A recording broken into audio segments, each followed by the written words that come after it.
안녕하세요, 트래블튜브. 오늘은 기술 굴기로 한국 몰아치던 중국의 충격적인 근황, 이런 주제로 얘기해보겠습니다. 중국의 기술 굴기 2025 정책과 엄청난 중국 정부의 자금 보조로 인해서 한국 역시 겹치는 다양한 사업들이 위협을 받으면서 중국에 결국엔 밀리는 게 아닌가 하는 우려와 업계의 걱정이 많았습니다. 특히 중국의 배터리 분야는 세계 점유율 1위인 CATL을 비롯해서 3위인 BYD 등이 한국의 LG화학과 삼성 SDI 등에 비해 월등하게 생산 능력이 앞서가면서 더욱더 그 가능성을 높여갔습니다.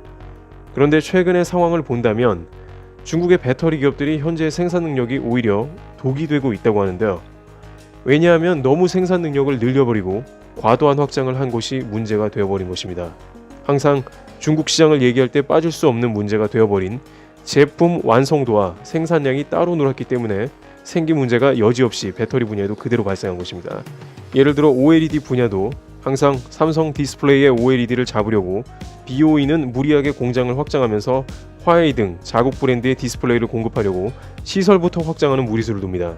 그러나 역시 시설만 확장해서는 수율이 따라오지 못하면서 제때 공급도 안되고 화웨이는 결국에 삼성 디스플레이에 주문을 해야 되는 상황인 것입니다.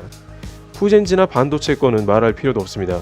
공정이 따라오지 못하는데 설비만 잔뜩 버려놨다가 이도저도 안되고 파운드리로 돌려야 하는 상황이며 한국과의 반도체의 격차는 엄청나게 벌어진 상태입니다.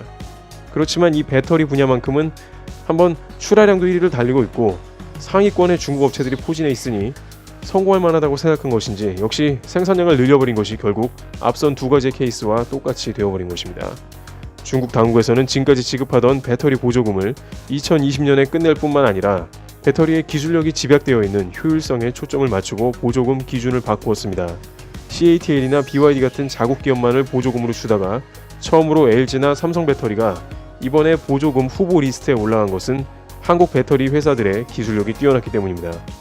이러한 배터리를 사용한 중국 완성 전기차여야만 또 다른 경쟁력이 중국 전기차에도 생기기 때문에 중국 당국도 더 이상 기술력이 부족한 자국 배터리 회사에 보조금을 주는 것은 밑빠진 독에 물을 붓는 격이기 때문입니다.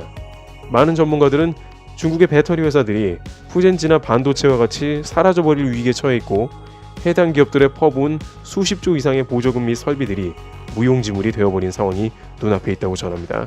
반면 한국 회사들의 생산 라인 확장은 기술력과 수요를 맞춰가기 때문에 배터리 분야의 발전 가능성을 매우 높게 보고 있습니다.